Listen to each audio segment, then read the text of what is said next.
Well, here we are in Brussels, the heart of bureaucracy.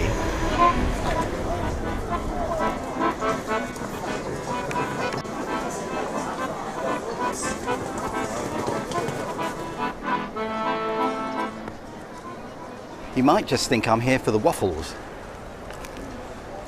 Well, they are absolutely irresistible. But the real reason I'm here is this.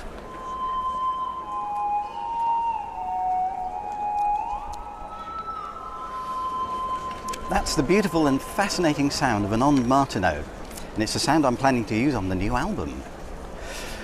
Now, the Ondes Martenot was invented as long ago as 1928 by a Frenchman called Maurice Martenot.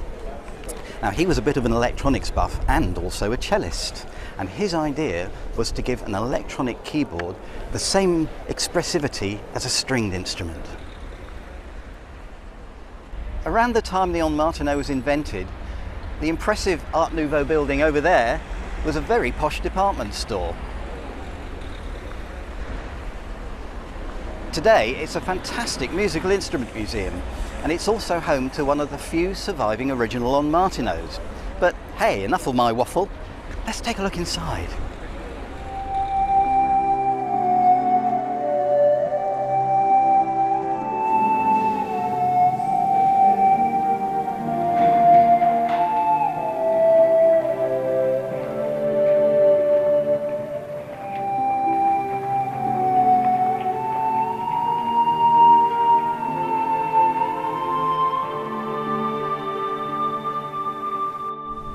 The Ondes Martenot generated its tone using valve oscillators, and it has three crucial features for introducing expression into the sound.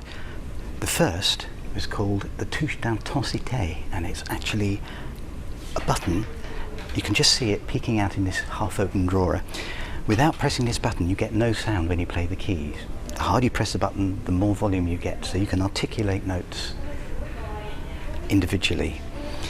In addition to that, the keyboard itself is laterally sprung, so that as you play the keys, you wobble your finger from side to side, just as you would do on the cello, to get real vibrato, so you can see where Maurice Martenot is coming from with that idea. But the most characteristic feature is the ribbon, which runs the length of the keyboard. You can just see it at the back there, and a ring here for your finger, and markers along the front of the keys. So instead of playing the keys, you put your finger in the ribbon, and using the touche d'intensité as a volume control, you glide up and down using the keys as markers, and it produces this hauntingly beautiful vocal-like sound which you've heard in numerous films and TV programs. There's also plenty of tone control in it as well. In that drawer on the left are controls for choosing 7 different timbres, everything from very soft sine waves up to really brash nasal tones. You can get a modern day reproduction custom made for the princely sum of £15,000. Sadly, I don't think that's going to happen. And I don't think I can smuggle this one out under my coat either. So I'm going to resort to means more suitable to my pocket. Okay, we're back here in the studio now, and I'd like to show you that means that suits my pocket. And it's here on the computer, and it's the virtual Ondes Martenot. Now, you'll remember from the museum the 3 ways of controlling the Ondes Martenot that give it its character that we all know and love. That's being able to slide smoothly from note to note with pitch, to be able to do natural vibrato, and to articulate each note with volume.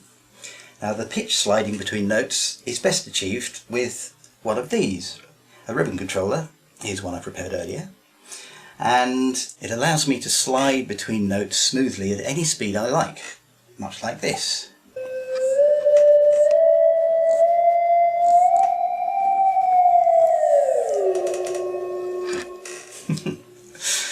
Now, the other factor is natural vibrato, and that's also easily achieved using the ribbon controller. So all you have to do is wiggle your fingers from side to side, much like on the proper Ondes Martenot, and vibrato notes like this.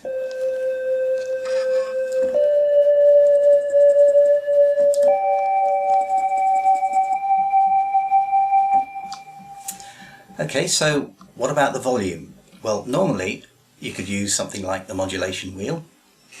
That's found on pretty much any keyboard. However, the mod wheel needs a hand to do it, and as you can see, both hands are pretty much tied up playing keys or wobbling around on the pitch ribbon. So it really needs a hands-free way of doing it. And what I like to use is one of these, which is a breath controller. So I can use lung power instead of hand power and articulate notes this way.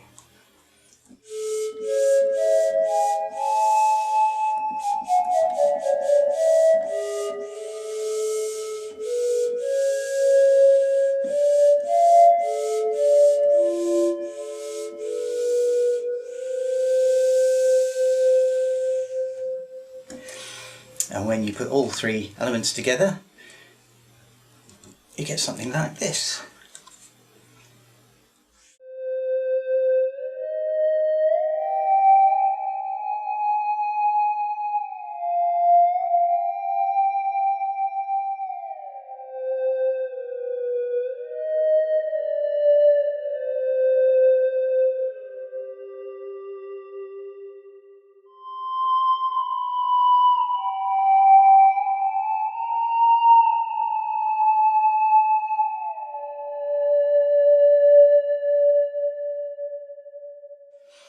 And that's how I go about mimicking the Martenot.